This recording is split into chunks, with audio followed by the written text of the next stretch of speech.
Do you know how to drive that yoke, or do you need a hand? Need an expert in the seat. Sorry, I'm all out of them this week. You're busy. I think we make it too complicated. Just point it at the grass and drive.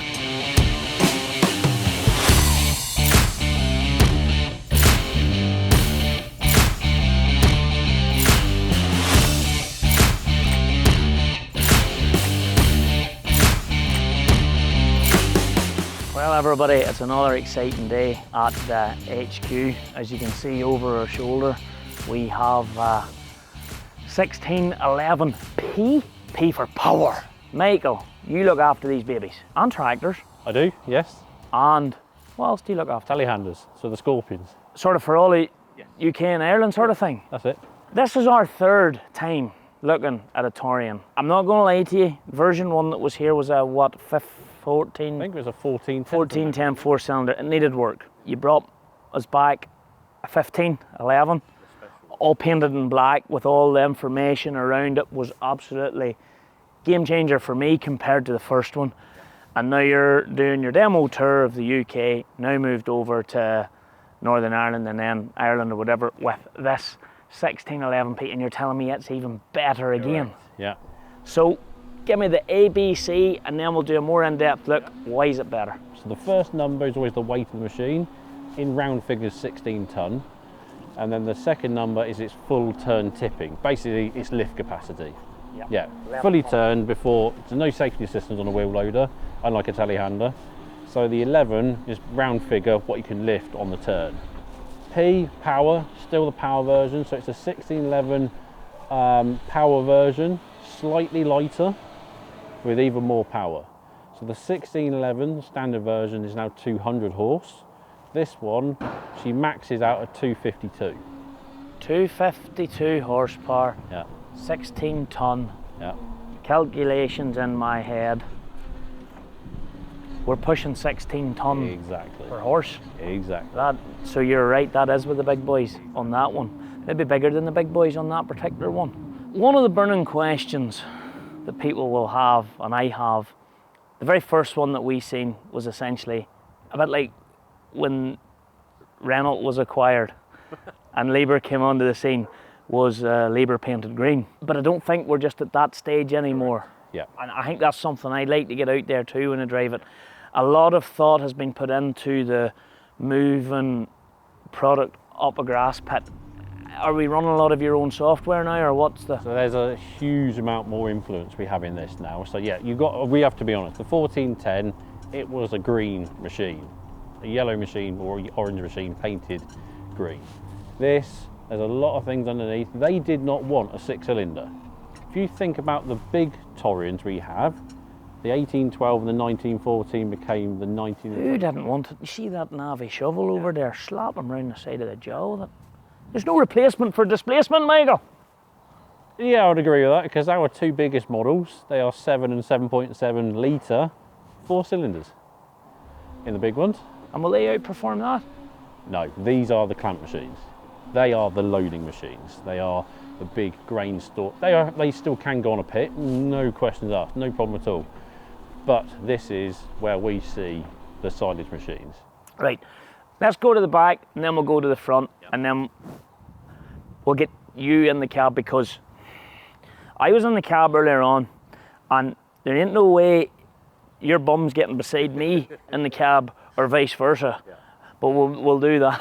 We're going to have a chat from the outside, not a problem. So, 1611P. The bigger back end came with the 1511P, because everything just got a big chunkier. The new design underneath. The engine. long ways engine. Or same shape as your... Transverse. Same shape as your Forager. Yep. So, 6-cylinder. Yep. DPS engine. Yep. 252 horse. Blech, yucky stuff, but we have to, we're in a modern world, we have to have that. So explain how this works. So transverse engine, structurally the weight is at the back of the machine, so no need to add extra weight, and it's all driven hydraulically, hydrostatically driven, which we brand as Very Power, which is what you see on the side of the machine. Hydrostat, all no gears. Correct. Yeah. Right, and is that a good thing? For around the yard, for whizzing round, efficiency, yeah. You just put your foot down and away you go. It all looks after itself. What about clamp work? Clamp work, everything's got bigger, so it is there, it's up there. We are seeing even better fuel results what we were before.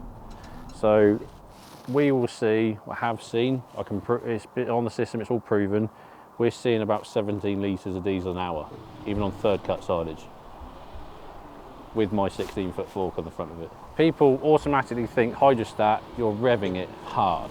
10 hours, 170 litres. The jag in the field would be using a wee bit more. So straight off our crank and the pump. In the pumps, so you've got the ground drive and the working hydraulics, so everything to do with the actual lifting, lowering of the boom, everything on the front end, third service, and your ground drive. Your transmission, for want of a better word, is partly here, partly down underneath the machine. So it's all hydraulically driven. So the ground drive pump has got bigger from the 1511P.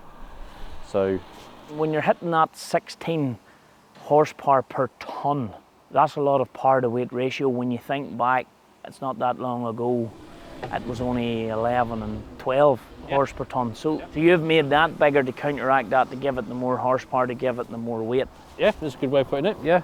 So the pump's got bigger and the two motors underneath have got bigger as well. So down low speed, round the yard, up clamps for example, she's running twin motors. So maximum shove. Out on the road, it kind of sounds like it changes gear. It's essentially just knocking the motor off. So out on the road, she just runs on one for efficiency, less moving parts, etc. It's still badged as a 40k machine. She does more. Because I had a wee play earlier, and she cruises along at 47, 48 kilometres an hour, beautifully and smoothly. But I'll tell you what I'm seeing, right? Even I could service that in a very short space of time. Open up, engines there, dipstick, no one's climbing out over anything to check for oil level. I mean, I did that naturally whilst we were just chatting. Just hang the dipstick open and just take a wee look. And like, these are the things, because we want her oh, there's actually some oil in her. We're doing all right there. Good. Air filters here, and also you're getting a good look at your main pumps and whatever and checking. So their serviceability, that's a big plus for me in that there. These are things in the shovel that need to be looked at and contained. What about cleaning out our fan? Would be something that would be an important thing in a loader. Reversing fan standard. Ah, right. Standard in a huge, great fan at the front of the machine. For me, I set that standard. I set the fine mesh grid, whatever you want to call it, on the top, standard, because then it's all there, ready to go. The cyclone intake as well at the top for clearing out the big bits. Air filter, huge great air filter down the bottom here. So you do have an opening lid at the top if you do want to go down inside. If you want to look at the coolers, for example, you can. If you do have some dirt get down there, obviously you've still got access to it as well. But that's all up away from the dirt. That's the big thing. Cooling packs at the back, cooling packs at the front, engine in the middle, engine at the back. Pros and cons for both, but what we see is structural and everything is out the dirt. Let's close. Whew. Ah, took muscles. Camera. Camera, standard on a machine this size. She's got the strobe lights as well. So visibility around here, it's pretty good anyway. Got a really sloping bonnet on the back end. So visibility when you sat up on the top. Got mirrors all around it, obviously, even nowadays anyway. With big round boil visor now, we might need to put a few wee rubber extra boys out here to protect this panel, you know. Speed protection. They come down too quick. Not saying anything against them, but you know what I mean, like, you know. Yeah, this won't give in if you come down at speed. But it's this bit here I'm thinking about. I wouldn't like to be ringing you up to price one of them. Right, so next bit we need to go to the front and talk about the push and grass business end. But on the way past, tell us about your axles that you're running. So these are Dana Spicer axles, limited slip diffs. So you basically, the machine looks after itself. If you do have wheels spinning up, you just adjust your fork on the front end, weight transfer, weight balance, that sort of thing. You do not have to worry about anything to do with diffs. No pedal to push. Just your go pedal. You have a stop pedal and a go pedal. If you lift and lower one wheel a wee bit, can you get a wee bit of slippage and spinnage? But you think, Oh, of course, yeah. because you're given that power to weight ratio now. Exactly. You got 250 horse when it's on full song. You do naturally get wheel spinning up. You can get that done with 200 horsepower, but it's just the case of balancing it. But you find the sweet spots and it'll just push all day long. By the look at those tyres, if I had them a minute or two, and about by the looks of what I'm seeing on the ground, about 10 or 15 pound of pressure out of them, won't be as much wheel spin as you think. Exactly. It's all to do with where it's been, because this covers the UK and Ireland, this machine. So she's been doing loading demos, she's been doing silage demos. So yeah, the tyres are sat here pretty hard. So Spacer, it's a completely different brand of axle. Nearly always used a spacer up to that Oh yeah, level. Yeah. These axles are rated for it and more. Yeah. Oh yes, these are. We have these axles on the mid-range, as we call it. We have the big machines above that, and they do have ZF axles with a lot more studs on the axle. They are the big loading brand machines, whereas these are the silage clamp machines. No issues with axles whatsoever. And in the unfortunate instance of a diff going, and that's what goes in all loading shovels through time, is it the ends of the earth to get it replaced and going again? We haven't had to go there yet.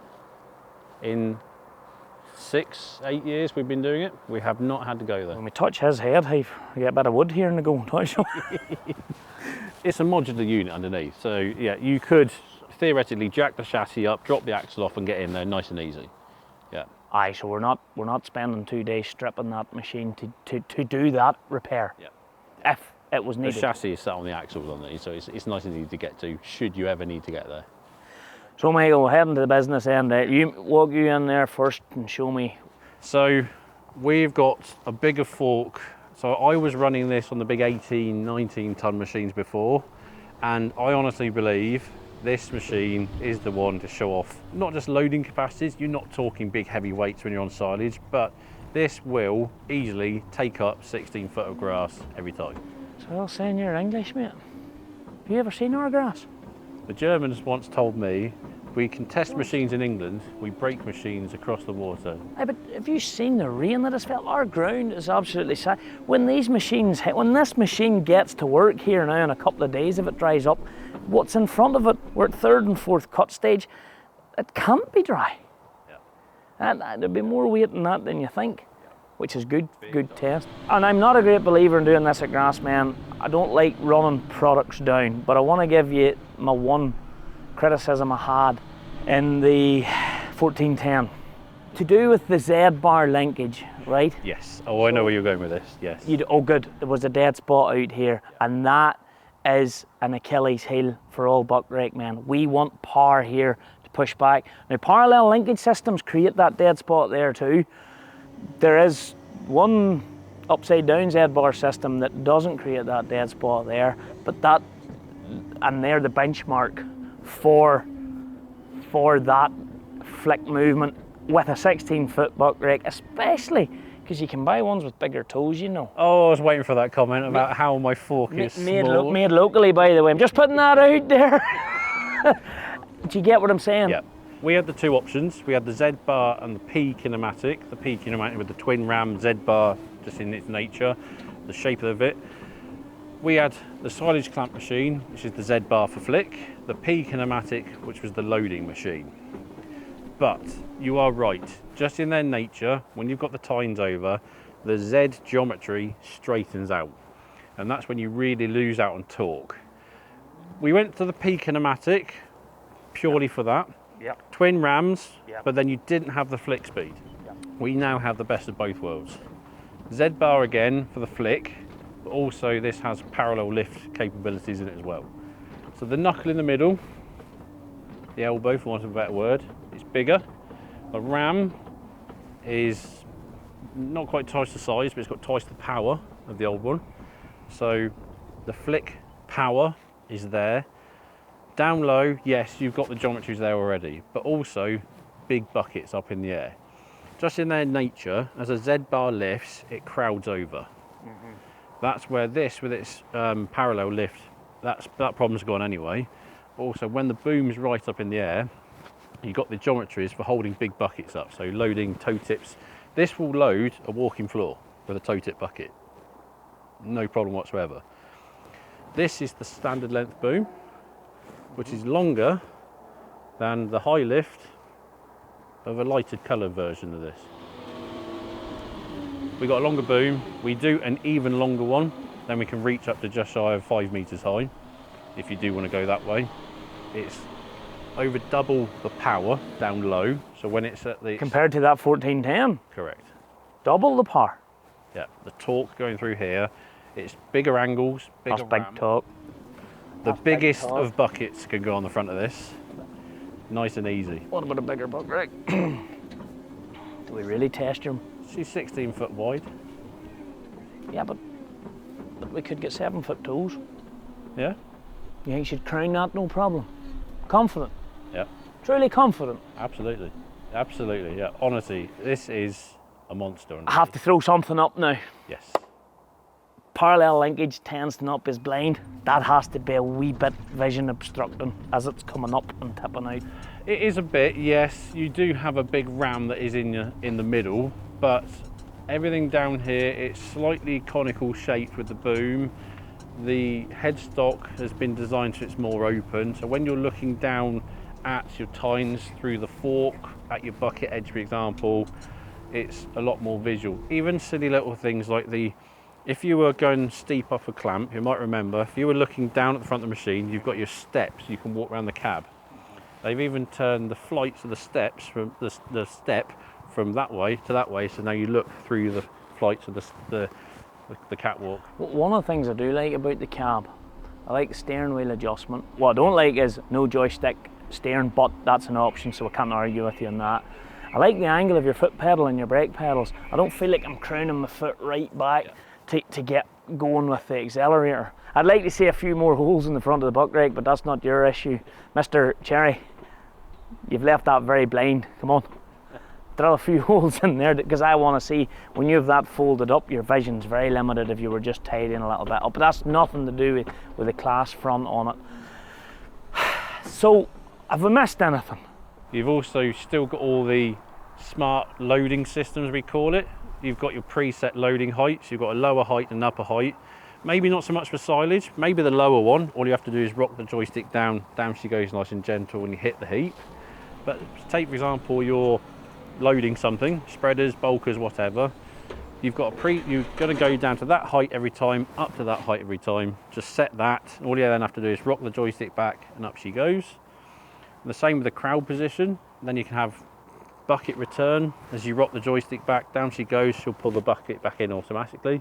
This one doesn't have it because I'm aiming this one at the side of things. But also, because it's all electronic positions, it's got the angle sensors in the front end, the pressure sensors in the boom. It is ready to have a weighing system built in. All you then have to do is have an unlock code. We've even got customers thinking about changing telehandlers to maybe not one this big, as an all-round machine. It's comfortable on the road, like you said. It can have pallet tines on the front of it, big buckets, for example, so loading spreaders, sugar beets, grain bulkers, for example. It's got the all-round ability to do it. Is 750 65 26 the biggest tyre we can put on it? Yep, and the standard tyre. On the standard tyre. Yeah. You can go narrower, but this is the biggest tyre. When you have the biggest tyre, you have adjustable mudguards front and back, which is something you wouldn't have actually seen on the 1511P. We had adjustable front mudguards, we've now got adjustable rear mudguards as well. See it up there, all right, yeah. And we can't get an 800 under? No, no.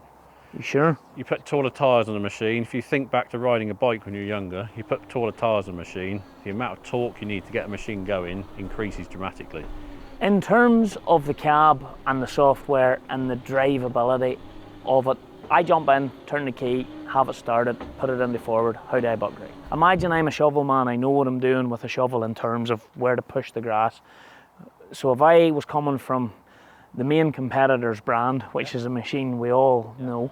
The power shift machine to the hydrostatic. Exactly. If I go going from power shift to hydrostatic and you were only able to talk to me on the phone, how would you explain this to me to drive?